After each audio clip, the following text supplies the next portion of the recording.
please rise so that we can salute our flag.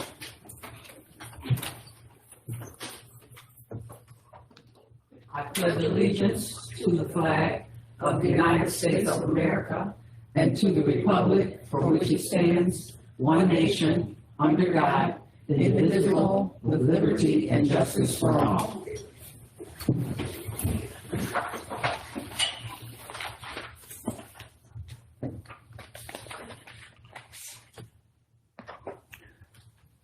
Board members, community, staff, thank you, Superintendent.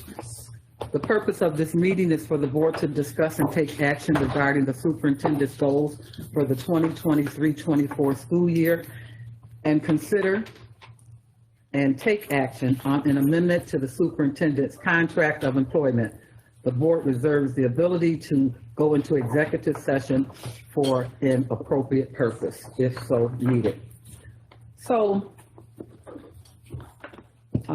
this particular meeting really part of it falls under the purview of the vice president of the board. However, what I'd like to do is just briefly share with our colleagues and our community the things that we are doing. We are in the process of transitioning into a new governance. We recognize that as a board, we have not accomplished, our district has not accomplished the level of excellence that we feel that we are capable of doing. And as a result, we are in the process of undertaking a litany of things that we're going to have to do as a board in order to set the pace and move things forward. I want to thank the superintendent for being receptive to such a thing. I also want to thank Dr. Will Caressi for the work that he does for us on a regular basis, as well as the staff, and Nate for always being there. In this particular meeting today, we have our support systems with us. We have Leslie Grant, who is with the Council of Great City Schools. Please welcome her. Thank you, Leslie, for being there for us. We appreciate you as well. I will take it. Thank you. AJ Creville may sign on, but I need for you guys to understand that the Council of Great City Schools, and you think about it, we're not a real big, large school district when we start talking nationally. We really are not. But we are big and we are the second largest district in New York State, and we certainly are capable of moving things to the next level.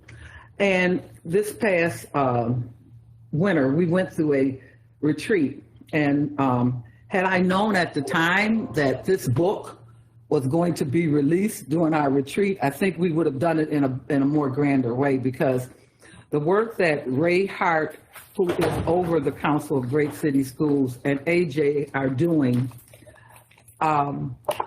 I don't think there's anyone that's doing what they're doing. I think they're probably the most important people in the country as far as leading the charge for school boards being effective and producing student outcomes.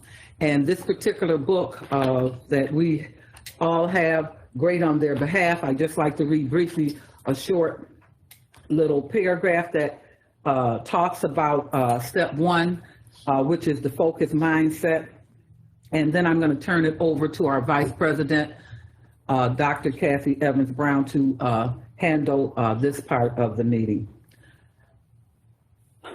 Step one requires that the school board leads from the stance that school systems only exist to improve student outcomes. I'm going to repeat that. That school systems only exist to improve student outcomes. That student outcomes don't change until adult behaviors change, starting with the school board, and that the school board exists to represent the vision and the values of the community. Inside of these views of the world, the school board becomes so intensely focused on improving student outcomes by changing its own behavior that it becomes impossible for the school board to be distracted by unaligned adult inputs served in interest that is not the community's or be seduced into creating a culture of blame. By definition, if a school board is not engaged in continuous improvement routines or spends its time blaming anyone for lower than promised student performance, then the school board is not doing the work to focus on mindset. And I think that summarizes where we are at this point. Dr. Williams, I don't know if you have anything you'd like to say before I turn it over to, okay, Dr. Brown, but I'll give you that courtesy at this point. Thank you so much, Board President Belton Cotman. I also just want to extend thanks to the Council of Great City Schools. We went through a very rigorous couple of days this past spring where I think we all were forced to reflect a little bit and learn a little bit about each other and the role and expectations of superintendents and school boards, as well as a little bit about leadership teams. So, I want to thank the board for having the courageousness to engage in a process such as this. I do believe it's cutting edge, at least for New York State, and for having the commitment to see this through. I'm excited about where this partnership, will go, and I'm most excited about what it will mean for the outcomes of our students and the possibilities there. Thank you. Appreciate that. Mm-hmm. Okay, thank you. And Dr. Williams just completed her 1 year with the district, and she is excited about the next few years as the chief leader of this district. And so likewise, the school board, I'm sorry, my name is Dr. Kathy Evans Brown. I'm the Vice President of Executive Affairs and the East District School Representative. So as you know, Sharon mentioned this, that we're the second largest school district in the state. We have over 30,000 students. We have a high poverty rate in the city. Matter of fact, last time I checked, we were the 5th poorest city in this country. So our goal is to turn our high poverty schools into high performance schools. It can be done. There's models across this country that show that it can be done. We want to disrupt the cycle of poverty and excuses. There are models, as I mentioned, across this country that have been successful in these efforts. The question is how? We must have leaders and educators who are orientated towards social justice. They ask questions that cost themselves and others, and Marie says and others to assess and critique the current conditions in their schools. With that said, it doesn't matter what zip code the children come from. It is our responsibility to teach rigor and high standards of learning to all students. So moving forward, and Sharon kind of touched bases with this, that we're resetting the goals. We have goals, at least 4 or 5, that with the assistance of the Council of Great City Schools, Leslie's online there, with their guidance beginning with the 23-24 year. You'll be hearing more about this development in the next few weeks as the board will begin to conduct listening tours throughout the city with stakeholders about their thoughts, their ideas, their vision for the Buffalo City School District. We want our superintendent to be successful. Amen. We're behind her with school board governance. And so we're all in this together for the sake of the little people that we're going to service through pre-K through the 12th grade. Purpose of your meeting. So the purpose of this meeting And what you hope to achieve. is, hopefully to achieve, the forward thinking of our goals. And Leslie, you can help me with this because this is new for all of us, in terms of how we're going to, impact our goals. We're going to be revisiting the goals that the superintendent put together, and we're also going to be modifying them to make sense We want them to work in a way that they are successful in meeting the needs of our young people. So this.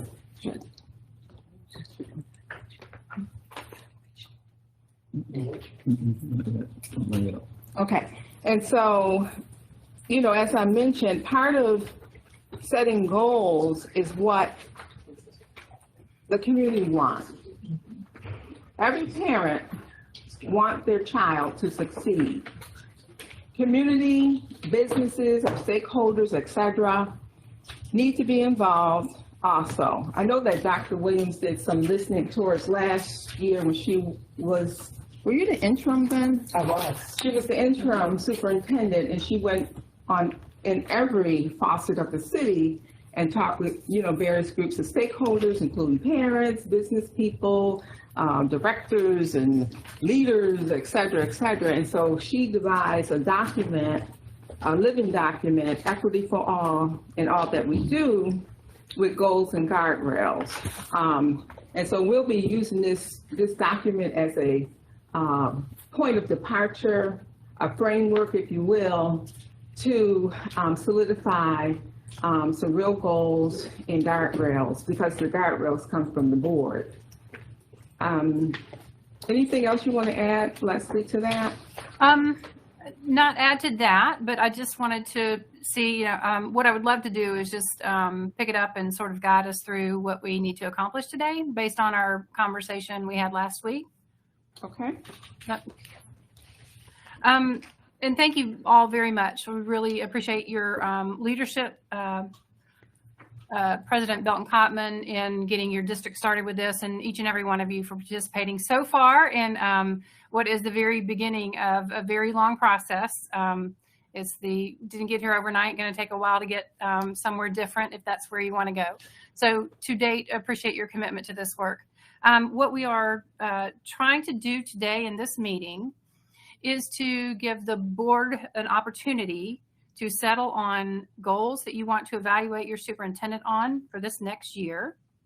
As you know, we discussed in our implementation timeline conversation last week that the process for evaluating the superintendent, the process, each and every one of the processes you're currently operating under will, we're going to look at that in terms of best practice, but the process for the superintendent evaluation, we hope to transform into something that is in line with students' performance. So the performance of students in your district is indistinguishable from the superintendent's performance. So, but until we get the work done to get there, what we need to do right now is give you, you all have asked for some assistance in putting together some goals that you've already got a little bit of a lead on here in terms of what you'll evaluate her on this year. So if any questions at all about what we, is that what everybody thought we were accomplishing today?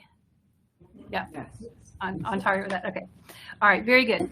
So not starting from zero, and I really hope that I don't think we need to do a lot of looking back here, but what we do have is this document, and we know that this was created. Dr. Williams went out and did a lot of work in terms of, hang on just a minute, a lot of work in terms of listening to the community. Our process going forward is that the board is going to do that. That would be the board's responsibility to do that. But in the vacuum of that happening from the board side, the superintendent did it. So really appreciate that. And because of that listening tour that you did, you were hearing things from the community. And you took those things you were hearing from the community and y'all have put them together in this document, which does, and I know that there's some of you picked up some of the language from the student outcomes focused governance work. So appreciate that. What I would like to do is try and plug it in, actually extract, if we can, the things that we're really hearing, and then try to put it together in the format that will be most productive going forward. It will most closely resemble what you can measure, so what your intent is.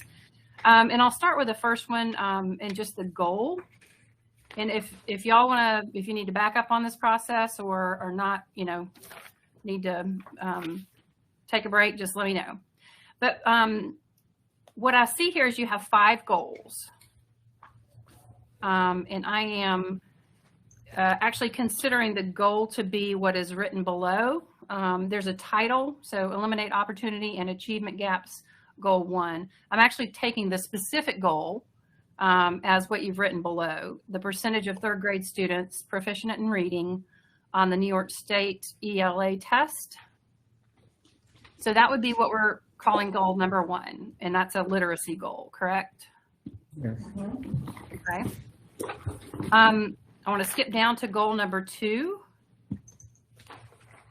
Actually, I don't. I want to look really quickly, because in the aligned progress measure, which I think the intent of that would be the interim goal, but in this aligned progress measure, about halfway down in this first paragraph, we bring out math.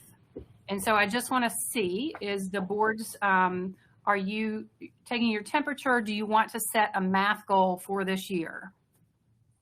Yes, I would like My to. question on the table. Just, you don't have to answer that yet. Larry, I'm posing that as a about you. question. It So we looks have like the board. Yeah, the board. Absolutely. Yes, absolutely. Mhm. Yeah.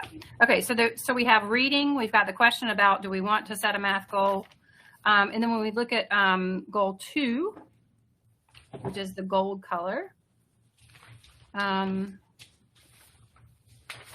the goal itself was stated as the percentage of 4-year graduation cohort students who complete state and district graduation requirements will increase from 77.47% in June 2021 to 87.14% by June 2025.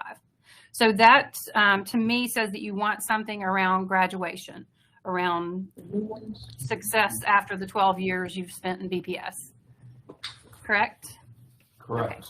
Okay, Lord, Leslie. Leslie, one second. So before we modify that goal, goal 2 reads, I mean, this is just for the audience, the percentage of 4-year graduation cohort students. She's right. No, she read that access, the yellow part.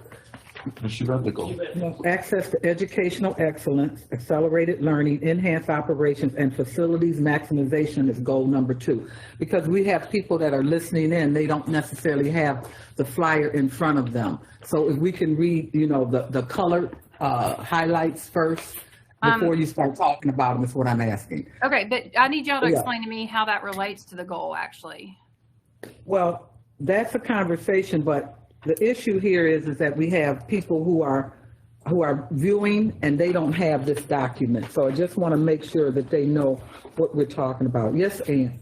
I just also wanted to point out, just in case folks do want to see this, this is available on board docs and it is a part of the meeting announcement, just in case. And I understand your point. There are some folks who may not be able to see it right now, and that's understandable, but in case they would like to, that's where it is, and it is available.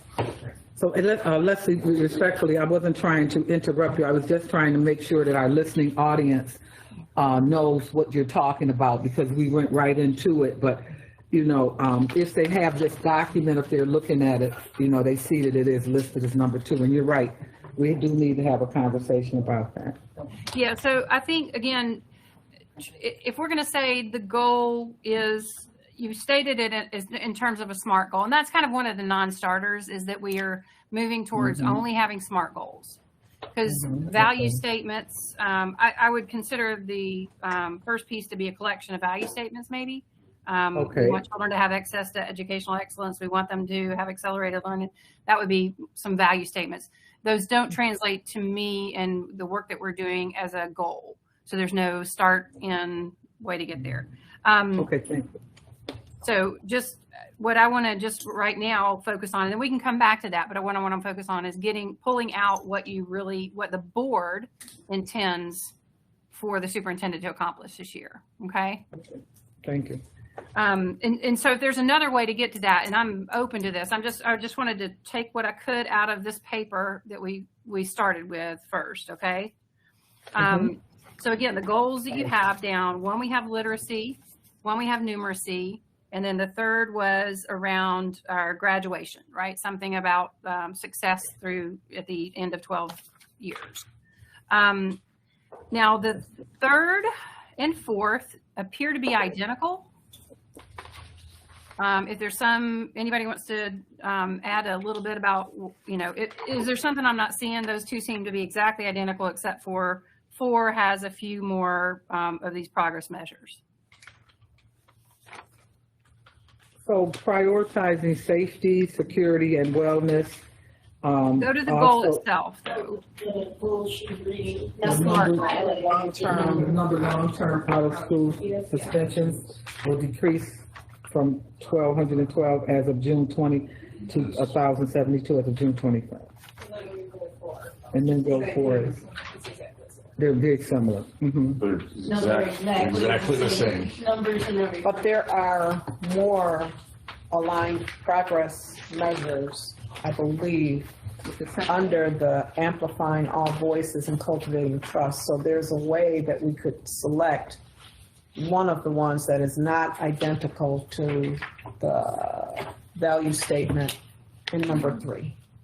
So I want to stay out of the progress measures for now, just to, if we can just stay at the level of the goals right now. Okay. So 3 and 4, again, what's written down is goal 3 and goal 4, not in the colorful thing, but what you've written down is the SMART goal itself, so there's just one of those really. And I want to propose that actually perhaps that is a guardrail. That may in fact be an indicator, an interim of one of your guardrails. In your guardrail statements, and I've skipped over this intentionally because I don't want to get into the guardrails right now, but you do have a student support intervention system guardrail. That seemed to be something that came out as a clear value this community wanted. That's on the back of the first page.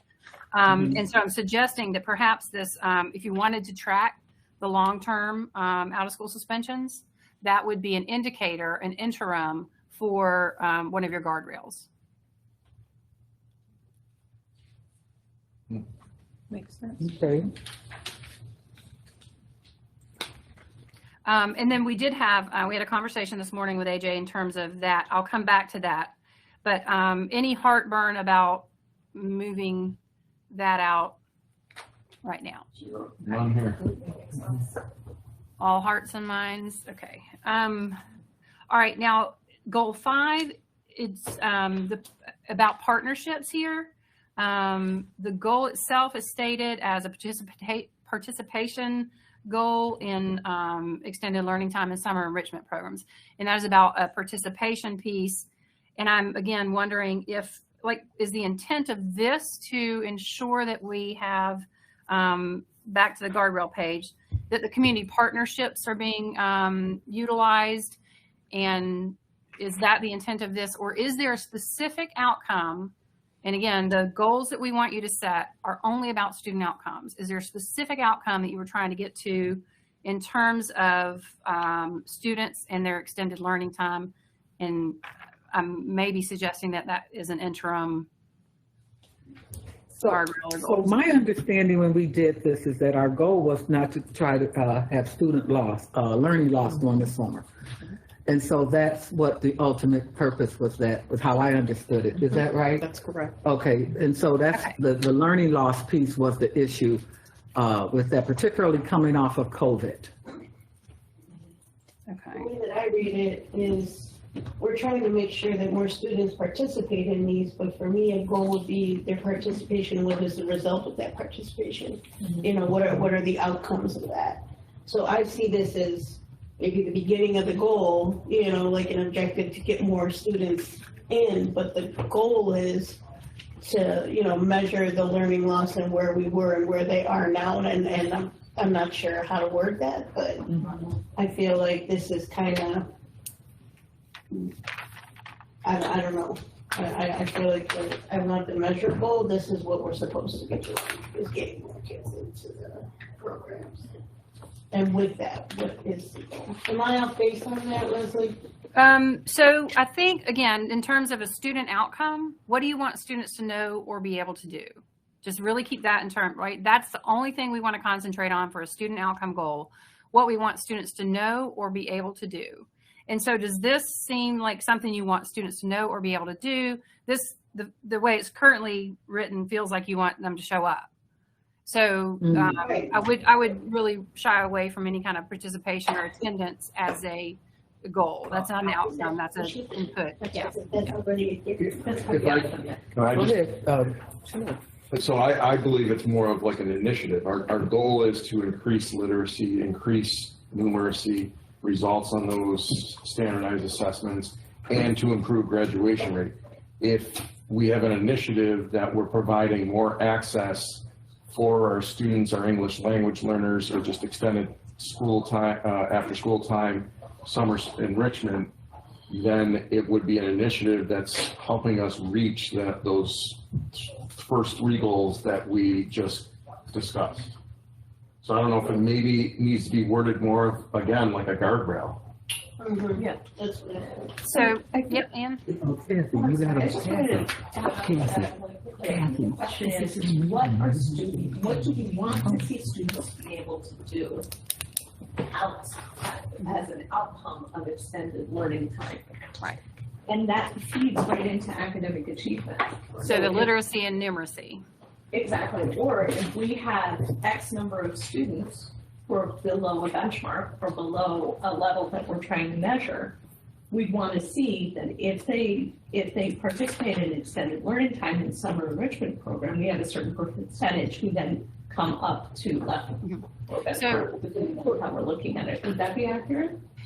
Yeah, and so I think Larry's instincts are correct. I think that where this feels like it should live is in an interim, is a way to get somewhere, right? This is part of the solve that the superintendent would decide, hey, in order to, increase the literacy and the numeracy, I'm going to have students participate in these, after school partnerships, the summer enrichment program. So again, it's a tool to get there, right? So all right, so that would be the 5 that you currently have down. And my recommendation would be, we have sort of refined 3 of them in terms of things you want to hold. I would suggest we recommend 1 to 5 max. And if you're doing the full picture, I would recommend you stay here in this mindset right now with these 3, and we look at refining these. These are not the big thing we're going for all together. This is a year's worth of work for the superintendent. To start, she's got, has started gathering some data on these already. This is a good start, I think. The system is already focused on this a bit. And I think really narrowing down the scope of what you intend to charge her with right now, and really doing the work around accountability, that would be my recommendation. So it is up to you, the governing board. Okay, good. Yes, they understand. Keep up there. Yes, they understand. Are we, any heartburn or objections about trying to refine 3? I have a concern. As long as we include the partnership piece in something, so that we continue building our relationships with our partners within our community, I think that's paramount, because they need to know that's the priority of the board.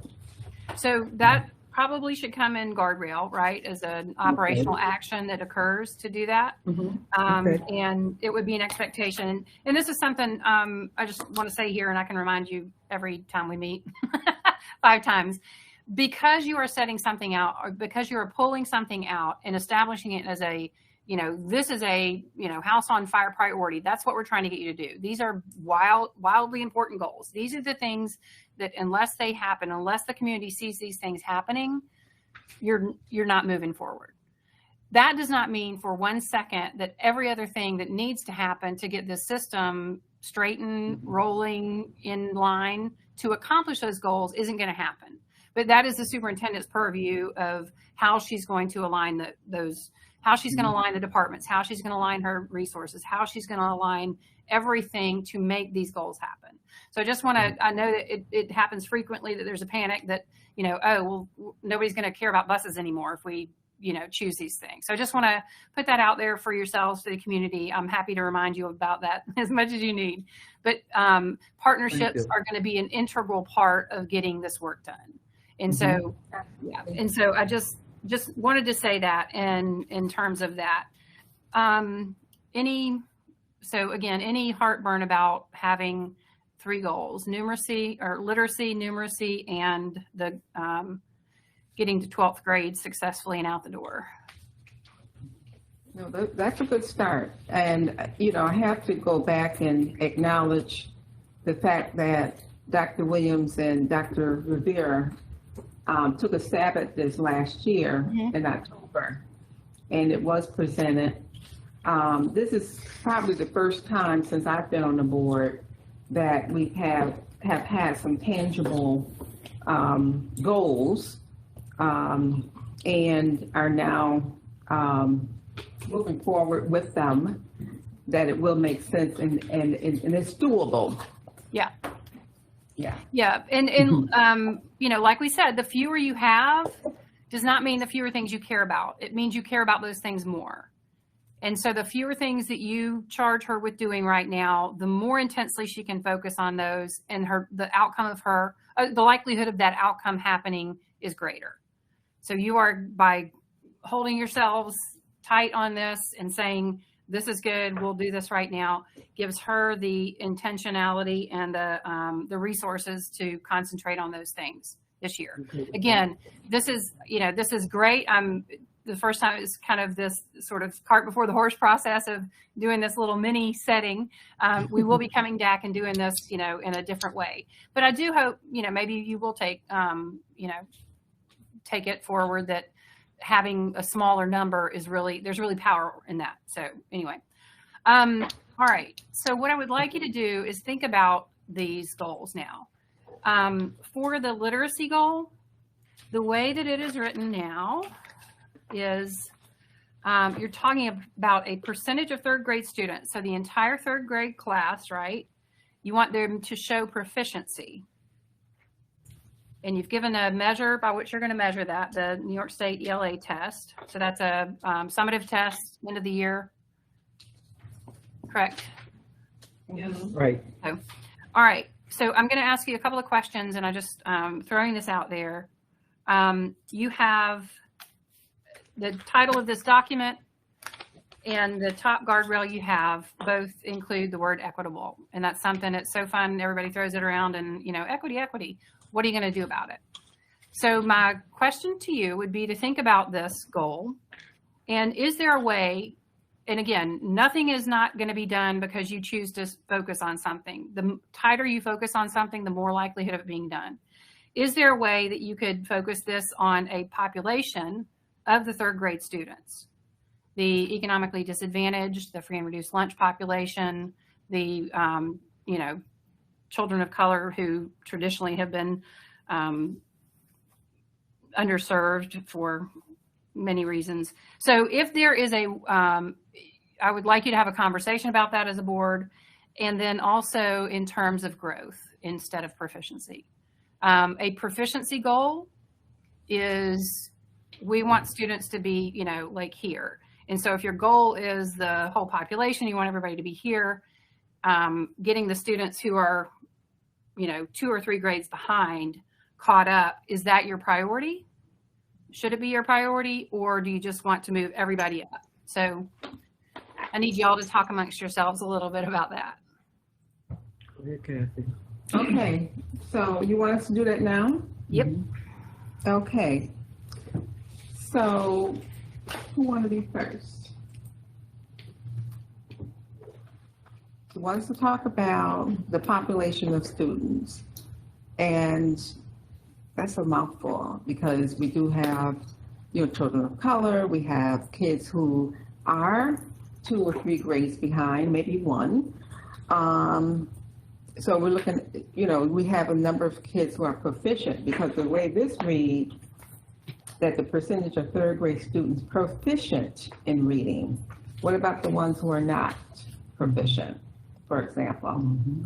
So how are we gonna break down who, you know, what group was concentrating on? Because I feel like I appreciate you, Leslie, because you really can bring things to a level where, you know, it's very comprehensible. So do we want to just move the whole third grade up, or do we want to make sure that everybody's caught up and then maybe we go, to that point? How do we do that? So, And again, I just want to make sure this is not about leaving anybody behind. This is about really hyper focusing on one piece. Okay. right. So I'm definitely where the equity piece really comes in, and for folks who, equity and equality and all of that, this is a real lesson. So pay attention, where we're trying to move people, to be at least equal with each other. So how do we measure that when every single group that you mentioned is a focus for us as a district, and each one of those groups have their hurdles to get to where they have to go. So how do we as a board help figure out with the superintendent which groups to work on, which groups to concentrate on? I really feel like that's been the hurdle for almost everything since day one, 7 years on this board. And I think systemically, over the years, when we talk about, and this is a reality, we got young people who are in high school who are still functioning at the 6th grade level. And I know we do. And we still have, graduates who graduate that may not be proficient to have graduated, but they have, right? So when we talk about remediating children when they go to college, for example, too many of our children are in mediation or, you know what I mean, trying to get at a college level. Ann knows this, you work in higher ed. So going back to what Jen is saying, perhaps it would be good to, look at children who aren't at the 3rd grade. If they're not at the 3rd grade, we don't want to push them through. And so it is our responsibility to ensure that a 3rd grader is proficient, all of them. I mean, some are going to be more proficient than others. Naturally, that's the case. But I don't think it's an easy. If I can just jump in, and I just want to say, this is a really important question that you're asking, and I don't want to just make a knee-jerk, quick, recommendation. I think, it's going to entail delving into some data so that the board is positioned to make an informed decision on which population has really been, disenfranchised or left behind, and then deciding which population they would like to focus in on, if it's not all 3rd graders, right, growing at some level. I agree. And when we go through the full process, that's actually a step, is that your team will put together a comprehensive needs assessment. Like, where are we now, right? So that the board can fully understand that. So thank you for bringing that up. I was actually going to try and punt to you in a minute to talk about, like what that looks like. If the board wants to do something, you can leave it here at all 3rd grade. If you wanted to do something that was more aligned, I know that we're on a time crunch because this process didn't happen earlier. And so I will leave that. That really needs to be a conversation you all need to have. And Superintendent Williams, I think just one of the things I had for you that I should have said initially was in terms of, well, all of you really, in terms of this process. So I know we are here today. There's a need to get your goals set for your ability to get your staff doing what they need to do to accomplish this. One of the things I think the process, in order to get this done correctly, yes, there needs to be some input if they're going to adjust this about which population, they really feel the need to do that with. The second thing would be that you would develop interims, right? You're going to develop, this is what I think are going to be predictive of making these moves over this year. So you're going to develop the interim goals to make these happen.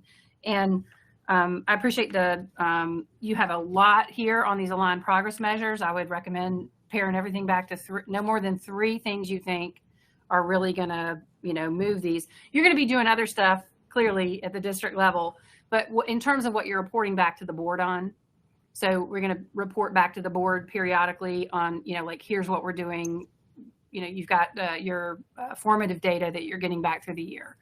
So you're going to have to, we would have a process, and I'm happy to work with you as soon as possible on developing the interims to support these goals. So just knowing that if everybody thinks that's like over today, I don't think that's a healthy thought to keep carrying forward. Okay, so Larry, Scott? So the one other thing I want us to also be mindful of, I just read in our NISPA publication that state assessment results for last year are going to be coming out later than usual,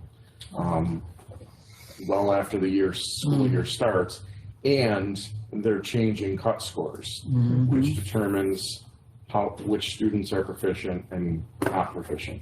So we have to be mindful of that. It doesn't stop us from moving forward today, but it's going to probably change our numbers and maybe our percentages as well. Over the next 9 months. Chair? Kathy? Yes. So from my perspective, I think we know that there are a group of students that are underperforming in this district. So what I was thinking about was, why not take like a group of students, students who are receiving the free lunch program, and utilize those as our base. Because what we do know is that when we bring resources into the school, all children are elevated. So it's not a situation where we're just focusing in on children who are on the poverty line, because that's basically what it turns out, who are economically disadvantaged or whatever. And from there, if we start working with those that need the most work, you automatically elevate everyone else up in the equation. For me, yes, as we go forward, we're starting September, we plan to end by June of next year with all the work that we're planning on doing based on our current timeline. We will have the opportunity to look at that, but we know across the board that from the data, if you've been keeping up with it over the years, that there is a group of students, a large group of students who need to be elevated. And so I don't see where it's a hard lift is what I'm saying. From Cindy, you're shaking your head and you haven't said anything all week. I'm listening. Okay. I agree with you. No, I think that could be a good subset to use that is broad enough and hits all of the areas that was suggested by Leslie as well in many cases. So I think it's a good starting point, knowing that this is a transition year. Right? Yeah. So we're setting this for this year. We're going through this process and being as thoughtful as possible, but we're setting ourselves up for a more formal experience that will happen, next year at this time. So to me, that it would be worth it, and then given our timetable as well. The only thing I would suggest is you may want to look at another measure besides the New York State ELA test, only because we won't get those results until well after the evaluation happens in June. So we may want to look at. So what would you recommend we to use? It depends on what grade level, we're looking at. We have interim assessments that we use, the DIBELS and, tests like that we're giving at the beginning of the year, middle of the year, and end of year. Do you feel DIBELS is more a better tool to use than New York State, period? Because you do the beginning, you do the middle, and then you do the end, right, with that tool? We do. Can I ask a question real quick? It strictly assesses reading, where ELA assessment assesses reading and writing. Okay. And is DIBELS formative versus, is it a summative at the end of the year? It's Laura's formative, area. isn't it? It's formative. Formative, yeah. Okay. So I would recommend having something summative for your goal. Formatives can be the interims. There is an end of year DIBELS. Would you introduce yourself to her, please? Hi, my name is Laura Smolsky Peters. I'm the Assistant Superintendent for Accountability. So DIBELS is formative because we have a beginning of year, a middle of year, and then an end of year. The end of year really could be used as a summative assessment. And we could probably discuss goals that talk about gap closing rather than just proficiency. Great. Because we have that baseline from the beginning. That's what I was going to ask about. So That's a would good it supposed to be suggestion. appropriated if we're measuring growth over the course of the Yes. year? We want to Right. see what Correct. changes from the initial to the Yes. final. And also, I would recommend that Dibbles is not the only thing we would use because it's not all grade levels. So we have Dibbles for certain grade levels. We also have iReady. iReady, we do the same thing, beginning of year, middle of year, end of year. We have it for ELA and math. And it would then cover, between Dibbles and iReady, we'd be able to cover grades K through 8. Awesome. And then high school, we have iExcel. That does the same thing. High school is what? IXL. IXL. And is there a way to cover writing skills as well? Because when you're talking about reading's really important, writing skills are really important too, or are we getting into the weeds at that point? Are there too many? Yeah, okay. Too many goals, so we'll have to look at that. Yeah, currently, you called out reading on this, in the third grade reading. I mean, is it all important? Yes, it's all important. But again, trying to get you as narrow as possible so that she can do as much as possible. Well, and then all I want to say on that point then is I would like us to be mindful of that moving forward when we do our next set of goals. We said if we're working on reading first, that makes sense, not to lose track of writing. Exactly. Oh, okay. I thought reading and writing went hand in hand. Just excuse me for that's how it was when I went to school. Okay, you did not read and you did not write. We wrote when we went to yeah. Had extra special help for the reading groups who needed it, and I just, Okay, can I ask a question? Because maybe I'm so broad-minded. So when we say we focus in on the third grade, that makes me nervous. And the reason it makes me nervous is because I'm thinking about the other students that may not be being focused in on honors, whatever, I don't know. That's what makes me nervous about just picking third grade. Okay, especially, thank you. Especially when I feel that there's a need for us to look at growth, period, in the district in certain areas. So it's almost like if you're not teaching a third grade class, you're not going to be reviewed, and that's how I feel. And maybe I'm wrong for thinking that, but that's what my concern is. I'm going to go back. I'm going to keep saying that thing. Just because the board is not putting this down on paper as one of their, almighty priorities does not mean it is not going to happen. So there better be teaching and learning going on at every grade level in the district, because every bit of that's going to show up at some point on whatever goal you set. So she is not going to step off. I trust you're not stepping off running buses, teaching, fourth grade, teaching fifth grade. And so I think that is a level of trust you have to put that the rest of the system. But so if all things considered, everything's just going as it is right now, you guys are totally happy, or do you want something different? And if you want something different, we got to pick out something specific that you want to focus on. So I think in fairness, can I speak on this? Because we talked the other day about not doing anything radical until we go through our full training. And so this is the tool that we were going to use. And I think in fairness to all, that we stay, focused in on this tool, and that we just work with this tool at this That's point. where we're at. The three that we have. Yeah, I'm not proposing moving off that at all, but I'm just trying to extract the pieces that y'all need to focus on, and then let her build what she needs in order to get you there.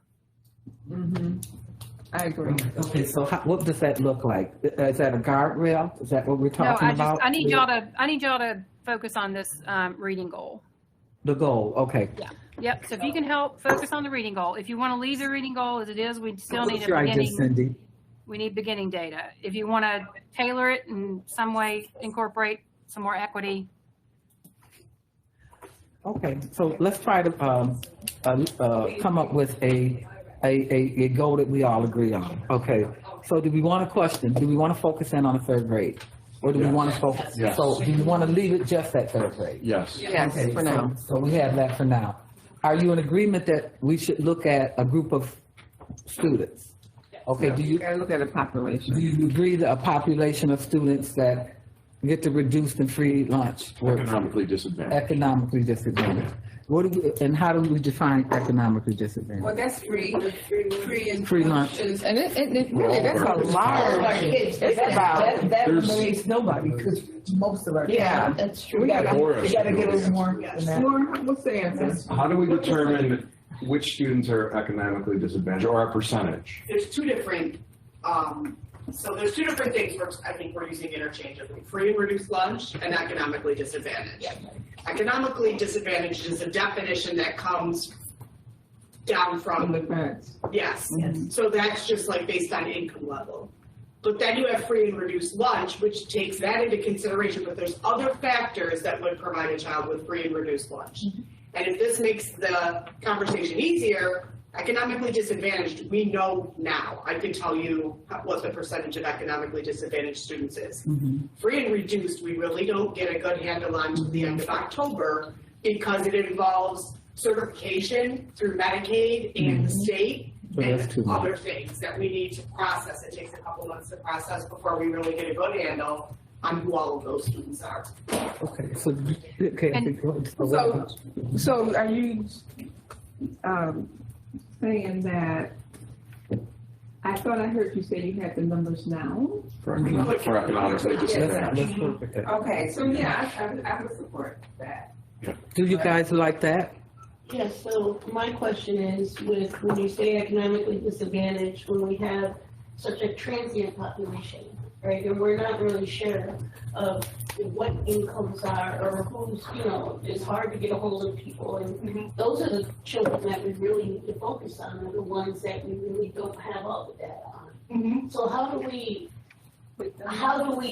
focus on them if there isn't data to put them in a category? Do you see what I'm saying? I do. The economically disadvantaged category, Yeah, does it? we know that? they get coded as that when they register with the Okay. district. It's the free and reduced lunch that takes a while to Okay. catch up So we can because, see who's not, who doesn't have family income, or who Let's go to the Yes. next. living in grandma and fix it, okay. so economically disadvantaged is a more stable and year-round category. Okay. Free and reduced, there's. So we can different categorize from categories that that category. are involved in that. So it sounds like Yeah, that would be a good gauge for this board to really look at the economically disadvantaged population for, Third grade.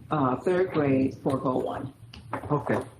There you Okay, go. so now do you want to, percentage of economically disadvantaged third grade students? Do you want to show growth or proficiency? I think growth. Or the, you had mentioned it, a gap closure measure.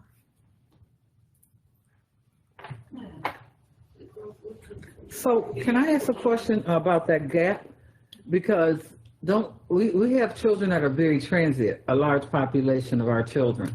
Wouldn't that impact that growth? Yes. Okay, so what would be the best way to monitor children that are in our district from your perspective? So the children, okay, so two things. I know we're talking about third grade, but we don't have any data on them, reliable data on them from the lower grades. The transient population you're saying? Well, no, because the kindergarten, first grade, and second grade, they don't take a lot of tests, right? Like a lot, at third grade is when it really kicks in. So the guardrail aspect of it is kind of missing for third grade. But like a sixth grade, you could start monitoring at third grade and then have, you could watch them as they come up as guardrails, look at their levels, and then in iReady, it says if you are at grade level, 1 grade below level, 2 grades before level, but you can't get that data on a third grader because they don't take the test early enough. Does that make sense? So in order to measure growth, we need to have the baseline and then watch it.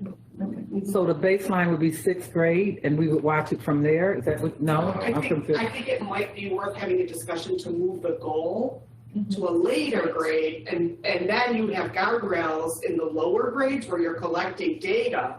For the Not that third grade be the goal, right? Because you need to collect data to get to. Oh, good point. That's a different. Yeah. Okay, so Dr. Rivera and then Clarifying question with that. Mr. Scott. So for students going into sixth grade, do we have access to what their third grade data was?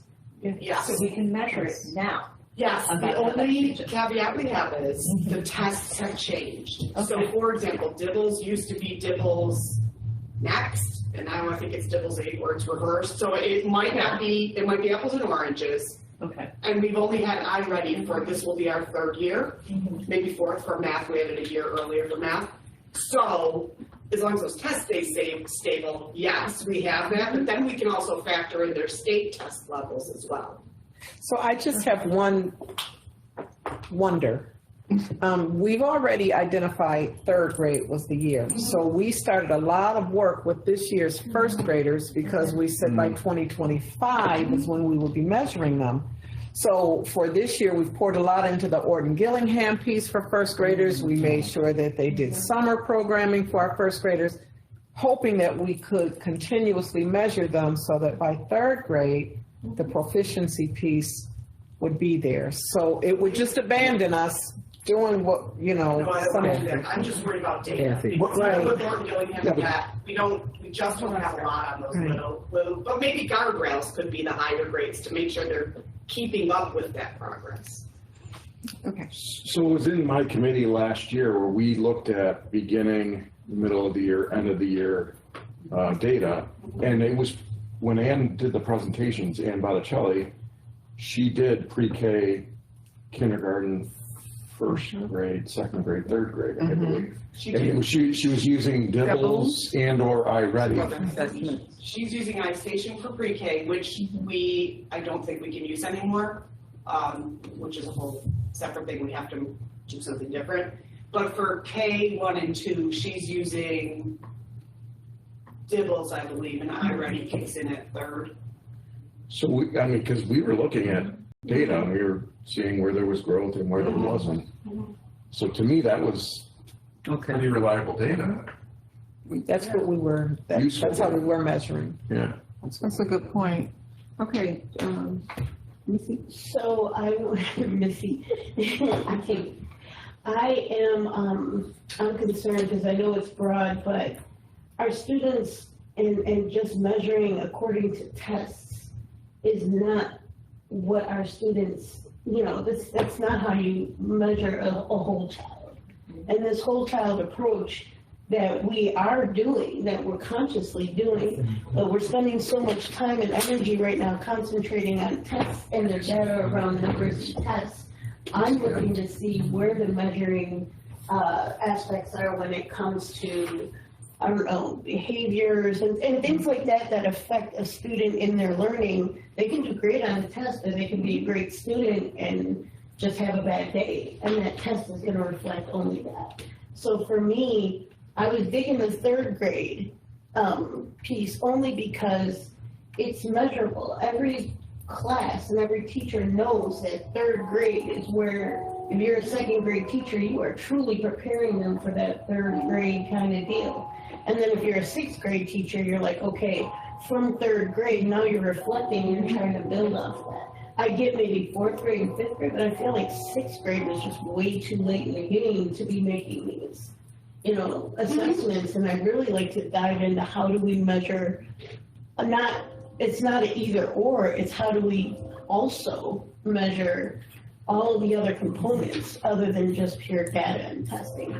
And when we talk about New York State, how many families opt out of New York State? So you're not giving data on them. You know what I mean? So I'm just concerned about if we're going to look at these children, we're going to try and capture. Just want to jump in. Okay. I'm sorry, Jen. Yeah, no, I just want to make sure, again, what you're trying to get to is the student outcomes, what students know or are able to do. Definitely. And the behavior piece, the whole child piece, I don't think they're going to get there without those structures and supports. But at the end of the day, what you have to have is you have to have some way to understand and assess a student's competency around standards from student to student to student, from classroom to classroom, from school to school. And so without any kind of standardized test, without them, participating in that, you don't have that understanding. So unless you're, like, I just want to caution against that. I know that's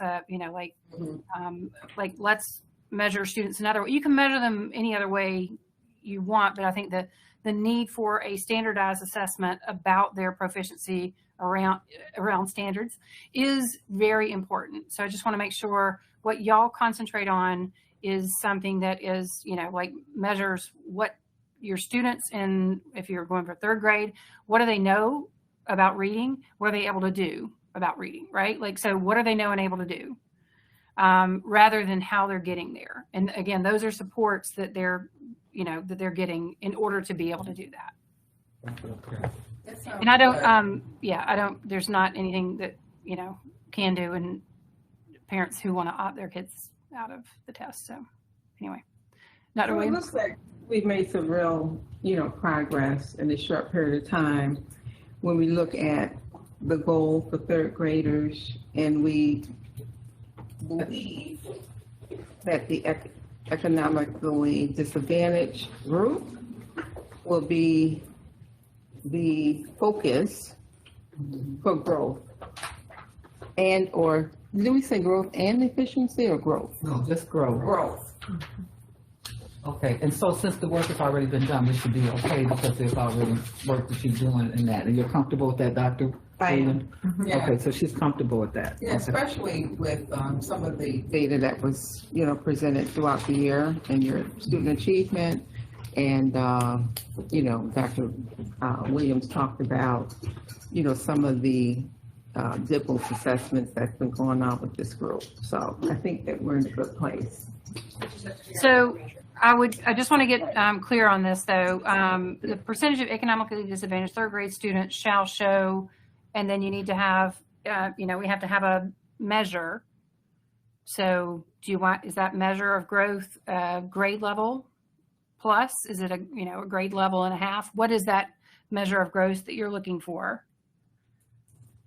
So we need a benchmark. So we have to be careful here, right? Based on the conversation this morning with AJ and what he shared. Is this the time to share that, Leslie? Where he talked about if we're working specifically with a number, or if we're working with levels. No, I don't think that was here. That was definitely in the Right, but it still applies up in here, yeah, doesn't the it? long-term student. So I don't want to go with a number for the Confused that. population. Okay. Yeah, but we will hit on that. But So what are you comfortable with? You've already got the goals in place. You're saying that there should be a percentage of growth, an increase. how are you measuring it? Well, I think I'm sorry, Leslie, but I think I heard Dr. Williams say that once the board is presented with some current data, then we're able to come up with a percentage. Because she's worked on that already. Do you want to weigh in, Dr. Williams? Yeah.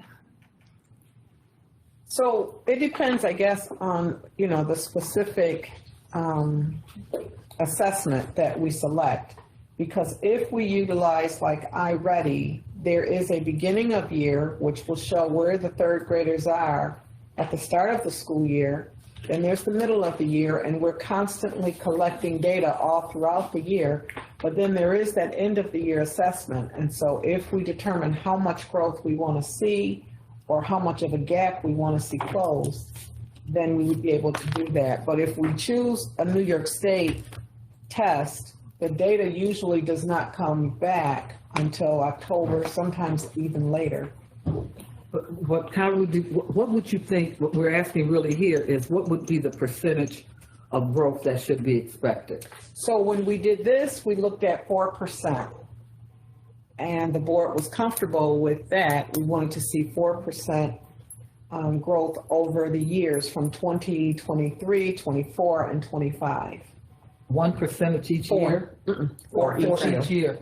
Okay, for each year, 4%. And that gets you to where we need to be by 2025? I don't have offhand where we scored for third graders for iReady at this point, so we'd have to look at that because that wasn't something that was included in here. But we can pull that data, and so if we're at, let's just say if we're at 50% right now, that's, you know, scoring at a good level there, then, you know, we would have to psychometrically look at what we need to get this year and what we need to get next year in order to get us to where we need to get. And so that can be the work that we do for next year. I mean, for this next school year goals. Because what we're not trying to do is like a gotcha moment or you Yeah. didn't make, Yeah, we want actually- it to be, we're not trying to do that. Put the brakes a little bit on hammering out the starting point, the ending point. What we're trying to do right now is set a goal that y'all are comfortable measuring her in terms of her evaluation over this year. So we've got this. You would prefer something that is a little more narrowly focused on equity for third graders. We need to get together with your team and talk about what those specific, what is the best way to measure that? The board is interested in understanding the growth of those students. So just, am I correct there? Right. Is that Yes, that's a priority. all thumbs up? Okay. Yes, all thumbs up. Okay. All right. So if we have those buckets set, again, our term is going to be very short here. So I just want to we'll do a reality check with you in terms of past. 4%. Let's just do it. Hmm? Let's just agree 4%. She's already working on a 4% scenario. Why not just, because we're not trying to do anything extraordinary until we go through the training. But that 4% was based on the New York State ELA, correct? No, But it was also. No. it was Oh, based I'm on- sorry. I believe it was based on all third graders. Now we're not talking about all third Yeah. graders, we're talking about. Yeah. So let's do a little, I know this is going to take longer than y'all want, but let's get it right. Okay. I don't want to, I would make the suggestion that we look at historically what has been the rate of change in this subset of folks, yeah. of students, and then set a goal Okay. Tiered to that, because then we'll really know if change is happening. and again, what we're looking for here is some institutional, like stretch, right? This is not, everybody's not comfortable in their same, there's got to be something that, requires a little bit of adult energy to make this happen. This is not the usual trajectory, but to your point, and I think having an understanding about what it has been for this population over the past few years, and again, sort of understanding what we've all been through, that's we'll pause there. Okay. And so we need to set up, we'll do that as soon as we can after this meeting with you, Dr. Williams, a time to discuss. Sorry? Bless you. Bless you. Okay. Any questions? No. Okay. All right. So then for the numeracy, Same thing. Mm-hmm. still third grade? Same thing. Same grade level. Okay. Okay. So can I throw something out here? Because when we talk about looking at what this group of population has been able to achieve, I get a little concerned about that because I'm reminded of the scenario where the teacher walked in, didn't know that the kids had special needs and were underachievers and had high expectations, and the kids performed accordingly. So I really want to throw that caveat in there that I don't expect any less from any group of other children. So this is why, for me, when you say, let's look at a subgroup of students, I expect the same thing. If you're getting it out of that group, I expect the same thing out of this group. And that's how I feel about it. So I don't feel that there's a need to, because I feel that if the standard is set, and if we set it at 4 and we come in at 3, we still accomplish more than what we did by setting it at 2 and coming in at 2. And so that's what my feelings are about, expectations and et cetera. So that's what I'm concerned about. And that's a legitimate concern.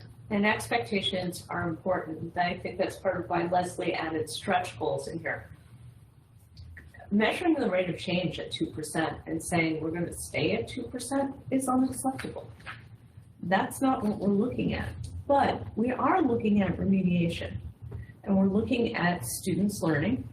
And we're looking at working with students and allowing them and supporting them in order to grow. The high expectations should always stay the same.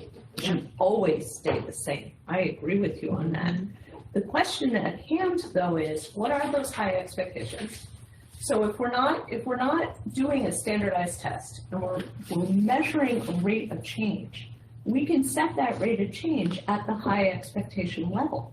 That's the thing. Because you want to take students, you also want to know that they're accomplishing this, because if you get a variety of students and you don't know what they've been doing historically, you could set a percentage that they already have achieved. It is possible to do that. We don't want that. What we want to do is make sure that whatever inputs we put in here, however we get to that at the discretion of the superintendent and her staff, that those things will be measurable, that students will actually be different by the time they're done. They'll have a stronger grasp of things. So I don't think we're on different sides. I think the terminology can be kind of confusing. Okay, fine, long as we have the standard across the board, that's all I'm saying. You know, okay, that's it. Thank you. Okay, so we're going to have a follow-up conversation around that, looking at the historic data for this population and seeing what we could put together. And again, understanding, I think it's important to understand, we do want to have stretch goals, but we're only allowing a year, and this is the beginning of the year. So there's not been the time, the resource alignment and whatnot to do this.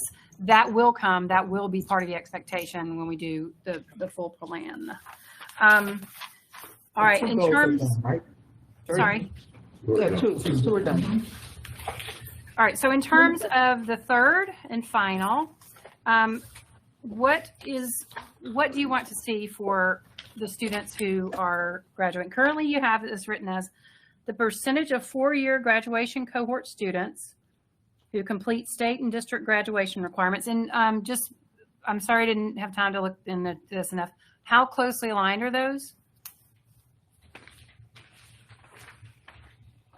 Answer that question. Ask that question again, please, Leslie. Yeah, how closely are the state and district graduation requirements? Is there much variance between those? It's the same. It's the same. Okay, great. But it's always a lag. So we just got this year's graduation. I mean, the numbers are confirmed this year for last year. But the requirements. Yeah, requirements. So I don't know is there another, can we use, would you be comfortable with us using your numbers? So hang on, we're not quite there yet, Sharon. Hang on. I just wanted to make sure that the state, and you've got it written as state and district graduation requirements. If there's a need to distinguish between those, I just want to make sure. If it's the same, that's fine. Requirements for graduation, is that what you want? Are those requirements what you want for your students? And again, I'll ask this in terms of, is there any expectation around a specific competency that is of interest? Is there any expectation around it, or desire to look in on a special group for this as well? This is a board question. Yeah, that's a good question. I know if it hasn't changed, every 12th grader has to have 22 credits to graduate. Typically, look at the students that haven't historically hit graduation. Is there a particular segment of, right? Going back to something you brought up earlier, Leslie, just in terms of a particular population. And I don't know what that looks like, but is there a correlation at all? Something we want to kind of hyper focus on. What would that look like, though? We're trying to. Yeah, that I can't give you. So let me ask, can we use the summer school information as an indicator that the percentage of students that are graduating from this same group of students graduate on time, or I think the concerns for our community are that they are college ready, college and career ready, okay? That they graduate, but sometimes they have to go to the summer school to get it. And so would the focus be reducing the amount of students requiring to go to summer school to get their graduation rate? So it sounds like you're looking at an interim. That's an interim? Maybe. Okay. Maybe, yeah. If you want to look back at who went to summer school, like in order to get there. But that's the group of students that ultimately are the ones who are not making it through the process, is what I'm saying. I think the district has been really good at providing the board with information on students who are at risk. So if we could find out, right, those kids who are at risk, 'cause as you know, by the time kids finish the 8th grade, they're going to 9th grade. That, they have, certain mindsets. And if they're not going to go to high school, we're going to know that because they're not going to come. But when you have kids in high school, from the 9th grade throughout to the 12th grade, they're near to graduate. But some of them are at risk. And so I know, being on this board, the district has shown us how many kids did not have, like say for example, you need 22 credits. So if you're in the 10th grade, you only have 5, you're at risk. Or and so on. And so how do the district combat that? Providing information. I know my last child was at risk as far as I was concerned. Might be less. But what I'm saying is he had a hard time passing, I think it was global studies. So he went to summer school. He didn't pass. He passed the grade. But anyway, my point is the district should have that information. So that again would be I'm sorry, go ahead.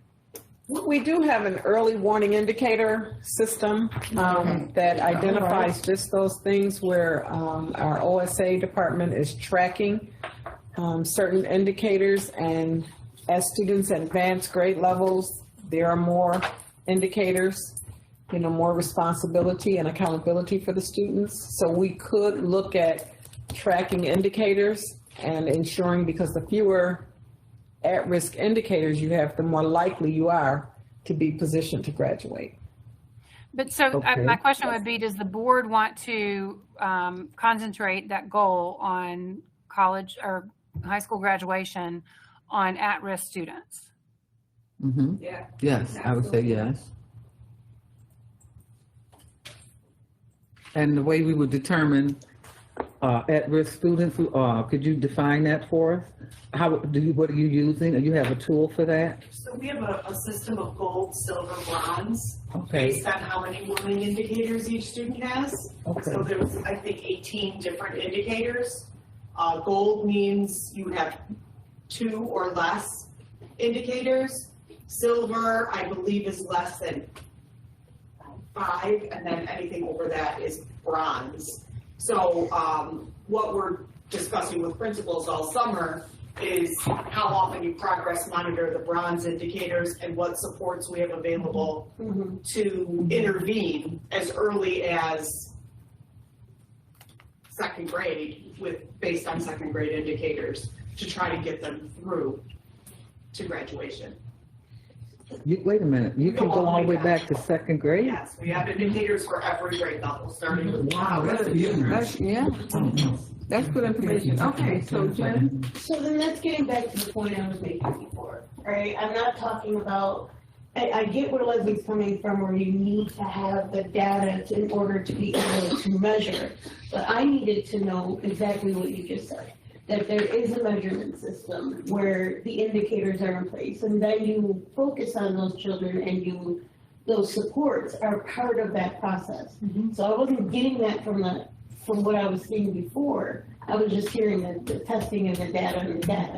So if we have that to reflect on with the risk indicators that you already have, then that to me is a perfect example of where we should be focusing on, because those supports are in place. And it also determines what's happening in the household, and dealing with the whole child. This was because I was sitting here frustrated for the last 20 minutes, like, oh, I guess we're just gonna look at tests and that's it. That I needed you to know that that's amazing, and thank you. Like that I needed to know we would look back to second grade with those indicators. That's awesome. Perfect, I thank think you. that's Dr. Rivera? That's a good pathway also for when we're starting to do the deeper work. I mean, Right, that's a good area right there. My question was just about what constitutes graduation requirements. Are we talking about solely Regents diploma or the multiple pathways available to students? So we, graduation includes the pathways. Okay. Except the local diploma doesn't count. But the pathways count, so if you do the 4+1 or one of those other pathways, that's a yes. It would just be like the local diploma that doesn't count. And how would we handle those in this data, I guess is the question. It's not one I need you to answer, it's just in general, I want to put that out there, that's important. You're talking about the local diplomas? There's very few. There's very few, okay. So what constitutes the local diploma? It's mostly attendance, no? The local? No, it has to do with exams. Oh, it's the safety. Yeah, it's the safety.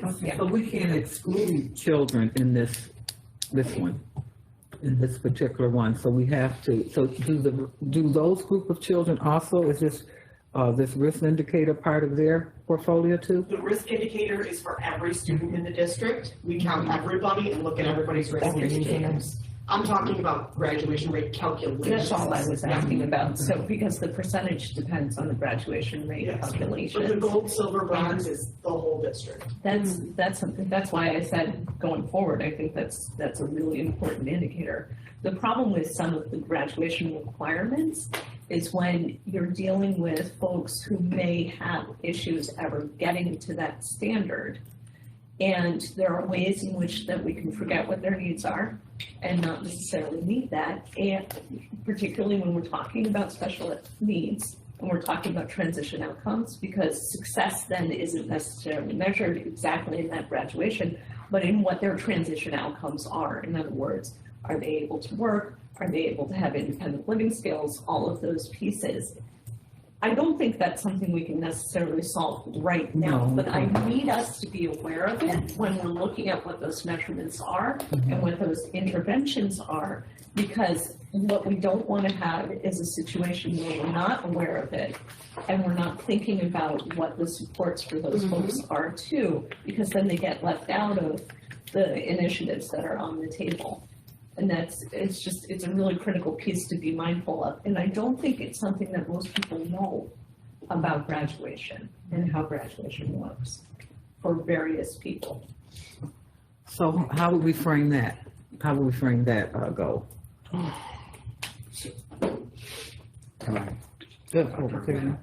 So I personally like the way that goal is written. I think everything that we've discussed about the warning system is critical and should maybe be worked in as guardrail, interim goals. Because the way this is written, I think those students that are at risk are the reason why our graduation rate isn't right now 87.14%. And if we are able to better reach those at-risk students, that's what's going to then cause an uptick in our graduation rate. So that's my personal opinion. I like the way it's written as is. Can you read that goal, please? The percentage of four-year graduation cohort students who complete state and district graduation requirements will increase from 77.47% in June 2021 to 87.14% by June 2025. Okay, so what do you think, board?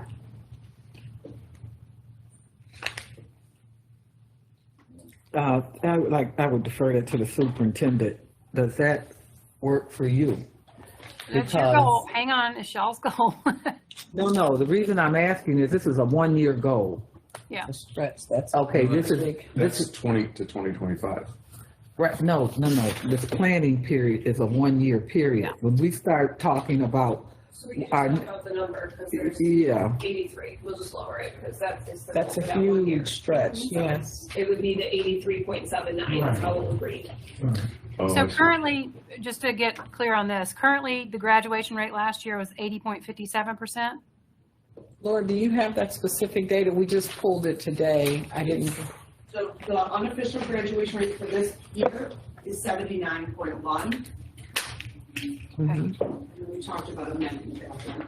that's That's before summer school or after? after summer school. Okay, okay. Okay, so I think if y'all want to tack on unofficial, official, Unofficial, right. It's unofficial. now do you want to, I was going to say, do you want to measure the official or unofficial? We don't get to official, it's too far out. We Right. don't Okay, get it okay, until the yeah, year after. Mhm. Okay, so And as if much, we use as much summer detail as school- you can get, yep. But if we use the summer school results, when my evaluation happens in May or June, we won't have this data. So does the 79.1% does include the summer school? It does. Then can you get a number that doesn't? I guess that would be our starting point. 76. 76%? Okay, and we can tighten, I don't want to, yeah, let's tighten that up. Let's like for real get settled with all of that data so the board has an understanding. 76%, and it looks like you were on about a 3.5% year over year for already what you were projecting on this. So I guess the question for me is that if we don't include something in here about, it, okay, so maybe that's the interim goals, where she talks about the early morning indicator. Okay, I got you. Yep, yeah, yes. Okay, thank you.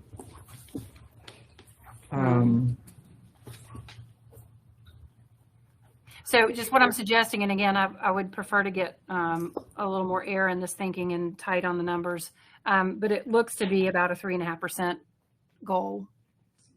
Okay. How does that seem? That tracks with what you had on this sheet. And Yeah, we're not trying to deviate much from the sheet. Yeah, that's reasonable, I think. If we didn't get the goal, we need to drop down. I'll be honest with you. Can I just say this? When she presented these goals, I thought, first of all, coming off of COVID, it was very ambitious because we did not have a benchmark on where our children were with COVID. And so I thought it was very courageous to jump out. And at the time, I agree, you did say that. You did, and I talked with you about it, because we know that certain things happened during COVID, but she did not adjust it for COVID. She took the numbers and moved forward. And so, to her credit, okay, but, and that was courageous, okay, but I don't think that, and I don't mean any disrespect to this, that it was realistic then, that we were not going to have that we were going to automatically just grow. And so I just wanted to throw that out there. I just want you to know that that was recognized, okay, from the beginning. Okay. So for me as a school district, if we can at least minimally keep at least an 80% graduation rate for the next year, I could be comfortable with that. That's not what I want, but I think I could be comfortable with the fact that we're at 79 now, and we still are struggling. 76. So just to be 76 clear, we're going to be tracking the unofficial because it doesn't, just for this Yeah, year. but next year, the number will show 79 because that will be released by then, Right. by the time. The next Yeah, but- one. Right, So it'll be unofficial data we're using again Right. when it comes to Right, evaluation. as long as you stick to the same number. Yeah. You don't change it midstream, then you just keep using unofficial. Yeah. For Yeah, comparison. I mean, it'll be indicated in the goal, so we're not going to leave any of the Yeah, we detail can out. do that. Okay. All right, so again, just wanted, these are, the purpose of this work is to have something so that a year from now, you as a board have a valid, objective, student outcome-based metric to measure the superintendent's evaluation. All right, Correct? good. Our conversation today was about getting very smart goals built around literacy, numeracy, and our graduation rate. We owe some work in terms of the data there and the numbers. So we need to come back with you, but also interims that you agree will be predictive. So the purpose of the interims that you would be looking at and data she would bring you throughout the year would be things that you would look at that she says, these are going to, and you have to be good with this, these will be predictive of hitting the goal. So those are things you would be looking at to get there. And again, this is our baby step into the real practice.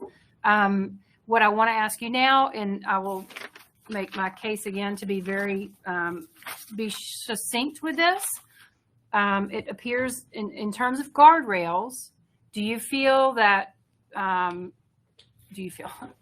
there is an understanding from your understanding of the community and the work that was done and put into this information, what we took off of the goal was something that was centered on student intervention systems and support. So would you like to, and the point, well, the thing we need to do with the guardrails is we'll have to develop interims for those as well. What are the metrics going to be to show you that this is happening? And so you had if you're looking to keep that one, I would recommend doing something with the student support intervention system guardrail and just track that with what you have. And so let me know your thinking on that. Number 3, go please. Bullet number 3. Leslie, are you saying that we would keep the rest of the guardrails as they are written and just look at modifying that one? No, I think that's up to you. I think you all need to look at those and see, are those specific things that must be in front of her this year? And are you going to have the time to track the progress towards those guardrails?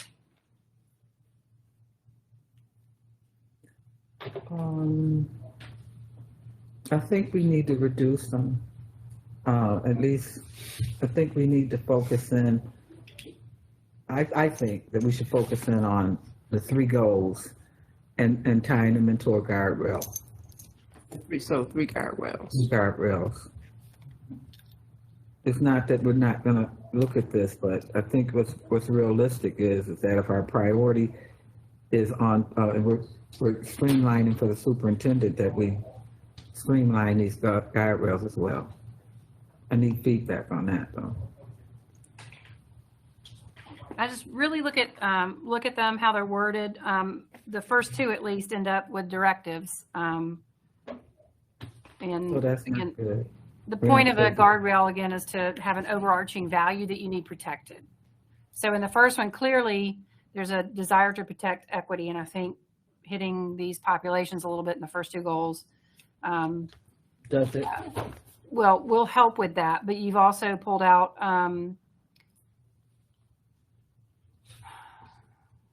learning and support resources designed to meet the needs of student population. So that's about ensuring that students have what they need in every school. Okay, so let's do this. The guardrail says, align resources equitably. The superintendent will not allow any school in the district to be without learning and student support resources that is designed to meet the needs of all, and I put, it says needs of the student population in that school. And I thought it should be district. I didn't think it should say schools. I thought it should say district. And I thought it said the needs of all student population. And I thought that was enough, but I'm not quite clear if that's really a good guardrail. That's what I'm struggling with, Leslie. Is that it's just the first 3 lines, is that sufficient? I am asking if you feel that what you wrote into your goals was a sufficient way to try and get to a big equity issue in the district. No. So it should say economic disadvantage. Should it spell that out? You said In that in the there. goal. Those are in the goals. Right, but Yeah. What she's asking is, do we even need to say this if we've already focused in on that, a student body, that then all of that should be a part of it? In other words, you need to align resources in order to get that outcome for students who are identified as economically disadvantaged, correct? Okay, is that right, Leslie? did I get that? I am just having a problem understanding what you actually mean by this first sentence. What you intend for her to do. I think it's like almost like a wish list. It's very broad. It is. It's almost like fix it. You know, it just seems very directive and handle all this and make it right for everybody. And we're not giving her you know. Okay, so, I just feel like this is a lot for it's. But we didn't write it. No, I'm not saying that. I'm just saying that's exactly, if we're gonna agree to this, to me, I would like to figure out a way to make that number one not sound so. Well, Right. I don't know that we need to have all 5, which I think is Yeah. what was. That, and that's what I'm saying too. I agree with you that if it's already kind of baked into the goals, then we're just reiterating, get it done, which to me is like, but it's a non-negotiable. That's what the guardrail you is. know, that's not. So the non-negotiable is this in regards to math and literacy, that students that are economically disadvantaged this will not happen to them, or this will not be allowed to happen. Is that right? Thou shalt not allow students who are, it's what it turns out to be. Look, that's where we're struggling. I struggle with the guardrail, because in the community values are, we want to make sure that the children, the least of these, are reading and getting math. And that's what the community wants. They're So, getting their education with math. so again, guardrail would be a community value that must be protected in pursuit of the goal. Mhm. So what is the value you're trying to get to? If you're trying to get to,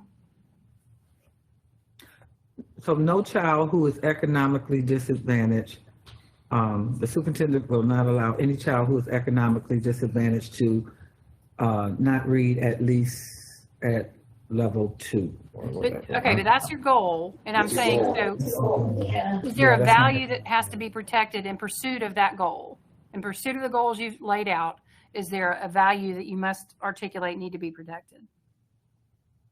So one way to think about this would be the most inappropriate way to achieve a goal.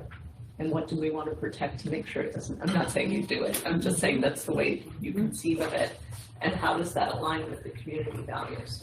That's the piece of it. So No. if the community, so based on your listening tour, Dr. Williams, what feedback did you get from stakeholders that prompted this guardrail?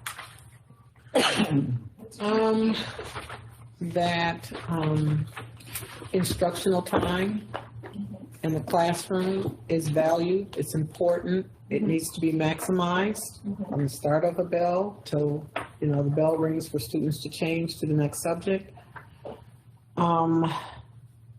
That we would have certified teachers, in front of our students as much as possible.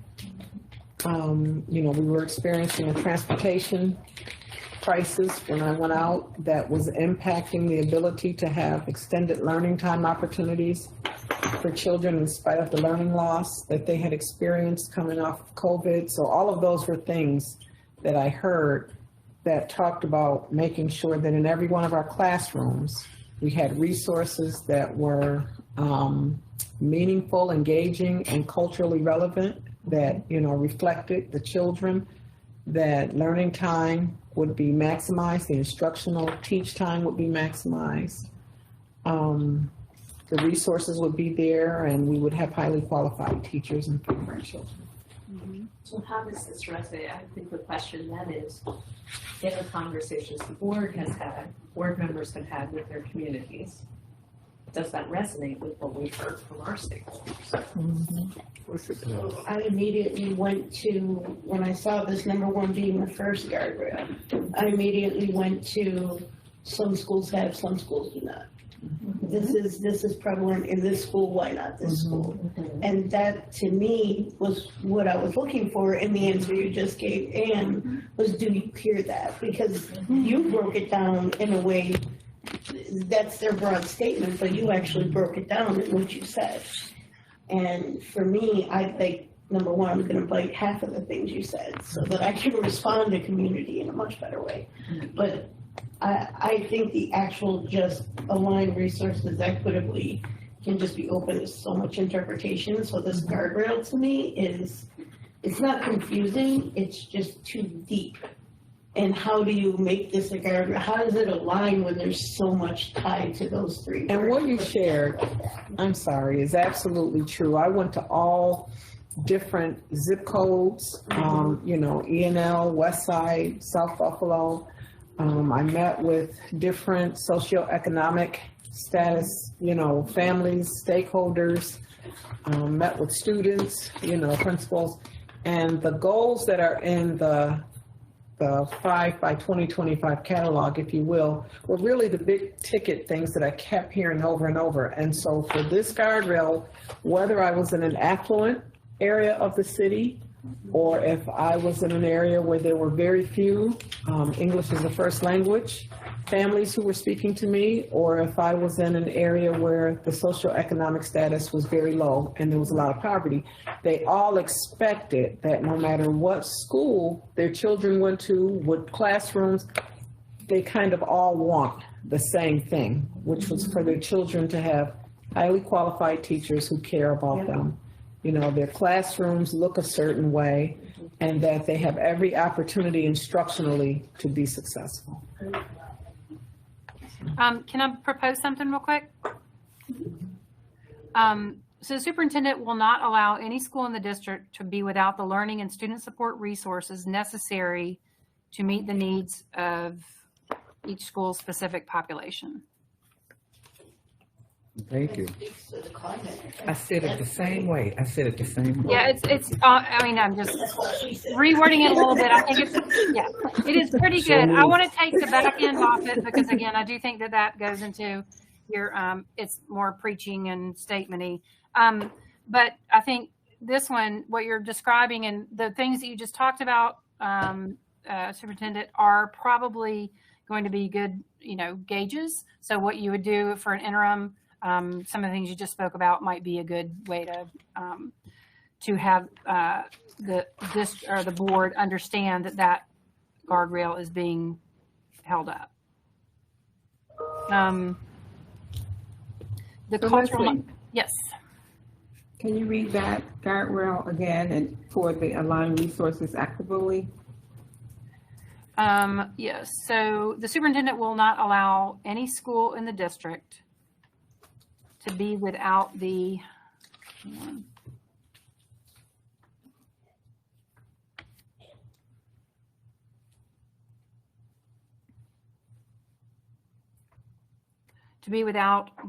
learning and student support resources. Okay. That are available? Necessary for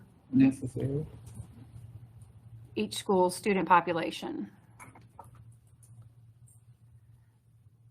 I think I just reworded exactly what you wrote. I'm sorry. I don't think there was any big change there. But it isn't. No, you said something different first. You said school specific student population. The specific needs of the student population, if you want to put that in. So superintendent will not allow any school in the district to be without the learning and student support resources. I think you said without instructional something first. I thought that was the term. I didn't put instructional in. No? No, You put learning. Learning. learning is here. Yeah.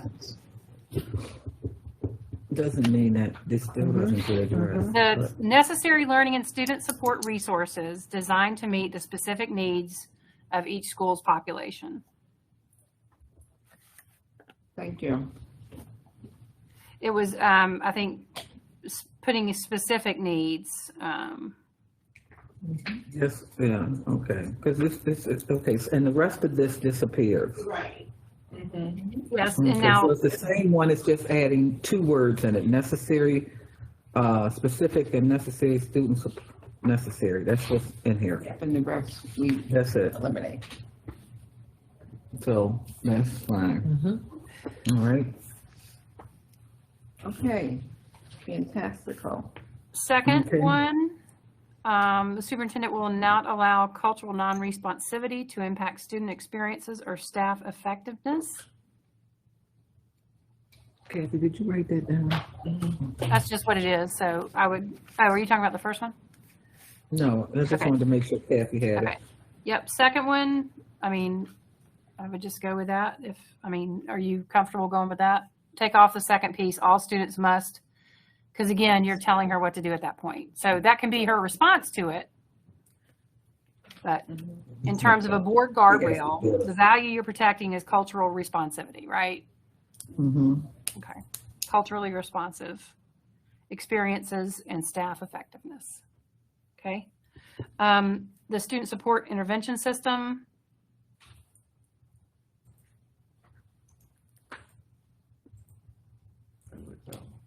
I don't want to change it.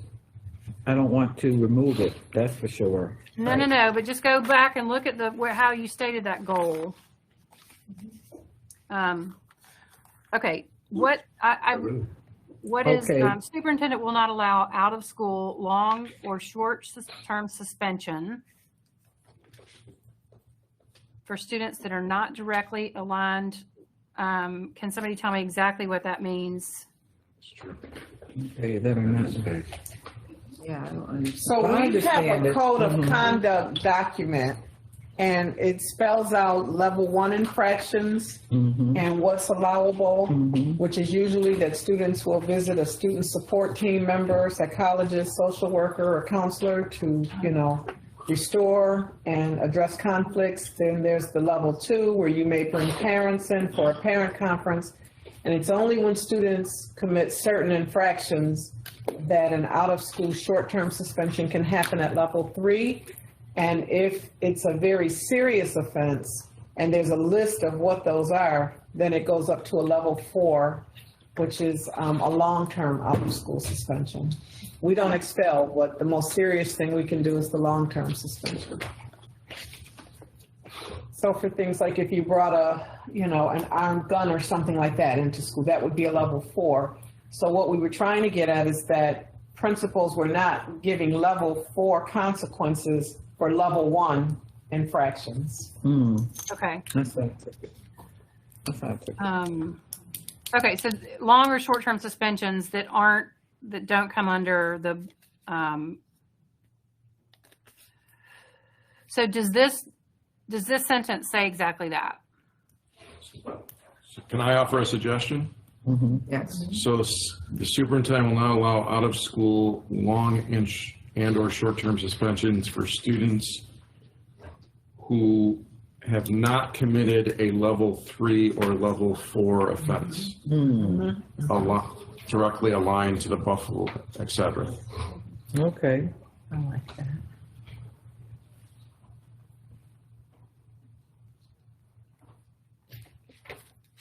And you want to keep the other piece? Yeah, I would, Okay. because that's where you determine the levels from the code of conduct. Okay. So what do you think? Read it, please.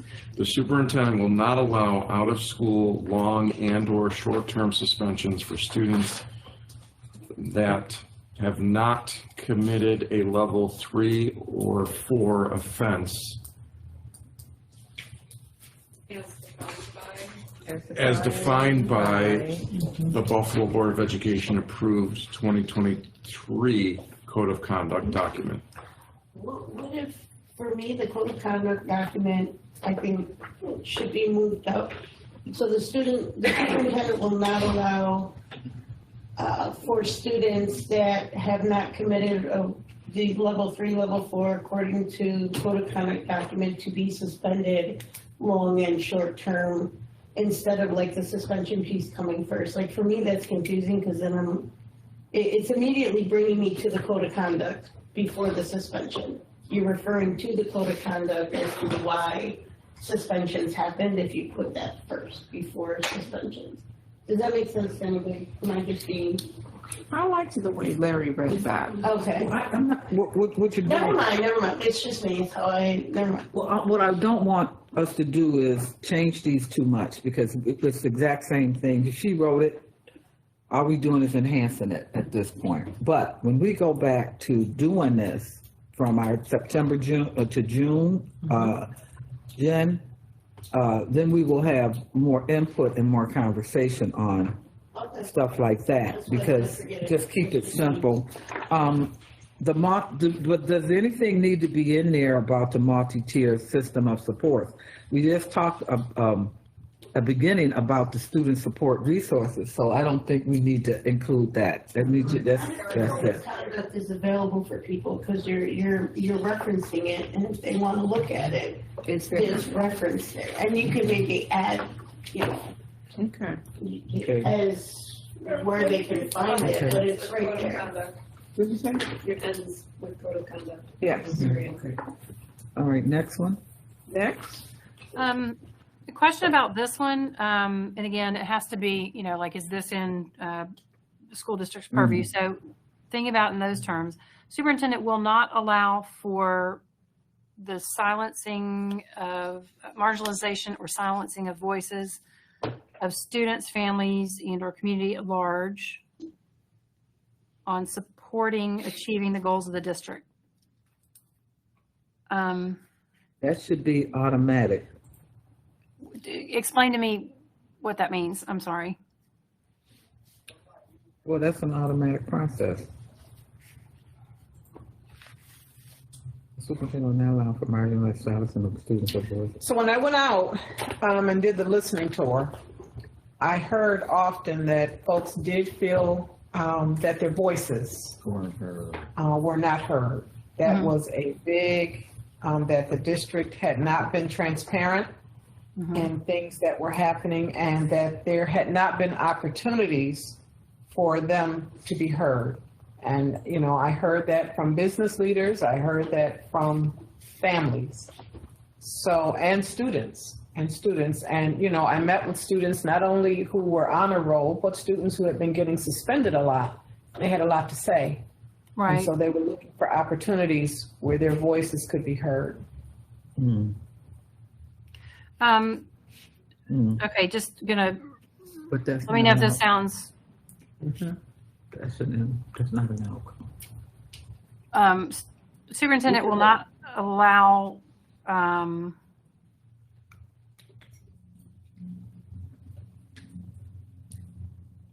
the cultural, linguistic, wealth, value, assets, Leslie, and voice. Yep. in one of the documents that you sent to us early on in the reading, there was just some example guardrails, and I pulled that up just because it popped in my head as the superintendent just explained what this particular guardrail, where it came from. Yeah. It is just that the superintendent will not propose major decisions to the board without first having engaged students, parents, community, and staff, right? So that is making sure students have their voices heard, they have a seat at the table, and there's conversation that is occurring, which I think might be Perfect. Share that again, please. the superintendent will not propose major decisions to the board without first having engaged students, parents, community, and staff. Major decisions such as? We don't need to get into deep dives of that, but just, any big thing, right? Because when, I'm sure, and this is me speculating because I don't know, but you can share that with us, that is a concern, right? Folks felt their voices weren't heard. Okay. All right, good. Okay, that's good. And the final one? please. Quick and dirty, the community, or superintendent will not allow the district to underutilize community partnerships. Oh, that's good. It's up to the superintendent then to define what underutilized means. So the piece to this is when the board stops writing, the superintendent gets to interpret. So you just got to be clear there.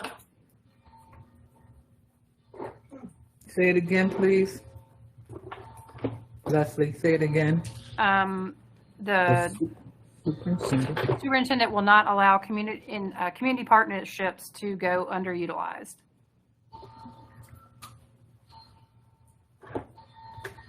To be underutilized.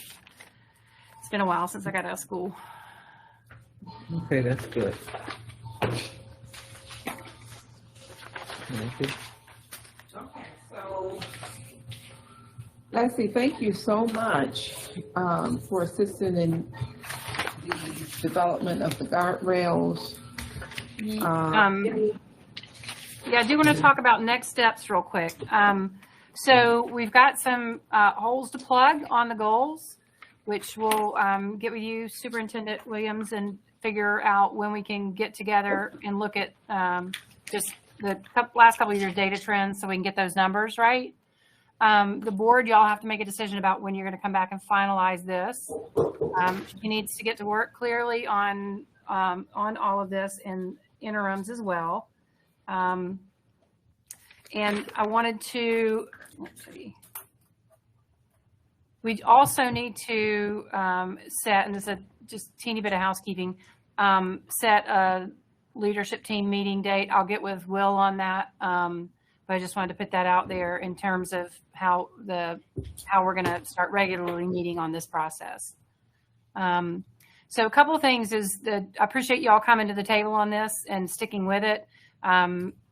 Everything the superintendent's going to do depends on the board coming together and being of one mind before she's able to do what she needs to do. So that's really important. So as long as y'all, just keep your head in here. I would greatly like the board to consider setting some guardrails for yourselves as we go through this process, specifically one around your adherence to fulfilling the SOFG work. So maybe the next time we meet, we can discuss that. But I think it's really important that y'all, if you have expectations as superintendent, you have them of yourselves, and putting it into a guardrail is a way to do that. You're protecting that value for the community. And then in terms of this work getting done with fidelity, I am going to encourage each and every one of you, save for your president who's already done it, to consider participating in one of our cohorts that actually train board members across the nation in this practice. It's like a little master's level class, but it's completely doable for anybody. And I'll share information with you on that. We start again in February, but the application season is coming up and will close soon. But if you're committed to this process, I really want you to consider doing that. It will make everybody's work a lot easier. So, and you can talk to President Sharon about that. So, Laura, you also shared today that there's a staff training course as well. We do. We have a board member cohort, which was beginner board members. We have one for board members who are implementing this process, so that might be well suited for you all. We have one for staff members who are implementing this. So I'll share it with I'll share it with Will and all of you, and you can spread it around as needed. But again, it's a really great learning tool for supporting this work. So. But immediately, I want y'all to consider the board guardrail around this work, and I will send an email to connect with you, Dr. Williams, okay? Thank you. Thank you so much. We appreciate you. Thank you very much, guys. Keep it up. Applaud yourselves. You did good work. Thank you. Thank you. So, there you have it. So this is going to be interesting, for all of us, because it's a new day, in the Buffalo Public School District, with a board that will provide governance and for excellence in our district. So we are excited about this. I'm sorry, sorry. Okay. Next step. Oh, you turn it back over to me, Yeah, I'm let's sorry. turn this back over to our president. I wasn't trying to be rude, I was just trying to get more clarity on next steps and what we should do. So the other part to this meeting is to approve the First Amendment to the contract of employment of Dr. Tanja Williams, the superintendent of our schools. And filed, and board members, you have had a chance hopefully to read the First Amendment to the contract of employment for the superintendent. Just to highlight, I'm not going to read it unless you feel it's necessary to read. But the terms of employment, I think it's important to make a note, has been extended a year at this point, and the compensation under, term of employment under Section 3A will be revised to read that the superintendent's term of employment shall terminate on June 30th, 2026, unless further extended or sooner terminated as hereinafter provided. And then the second is the compensation. The first sentence of Section 7A will be revised to read that the superintendent's base salary for the period from September the 1st of 2023 to June 30th, 2024 shall be at the rate of $276,750. Third, all other provisions of this agreement not amended hereby shall continue in all full force and effect during the new term of employment established hereby. So this is the amendment that's being proposed. May I have a motion to accept the amendment? I have two vice presidents, Mr. Scott first and Dr. Kathy Brown second. This is an opportunity to have a discussion. Is there anyone that has anything to say on this, or do we move to vote? We move to vote. Okay. Mr. Kuzman, the board is prepared to vote at this point. Okay, I'm voting on the First Amendment to the superintendent's contract. How do you vote, Dr. Evans-Brown? Yes. Mr. Hurd is absent. Reminder for anybody who wishes to excuse. Ms. McEachen? Yes. Ms. McCosey? Yes. Dr. Rivera? Yes. Mr. Schuler is also absent. Did he call? He said his wife Mr. Stamp? to the hospital. Yes. Ms. Woods? Yes. President Belton Cottman? Yes, Motion passes and the First Amendment to the superintendent's contract is approved. thank you. Second order of business, point of order, we have two board members who have asked to be excused today.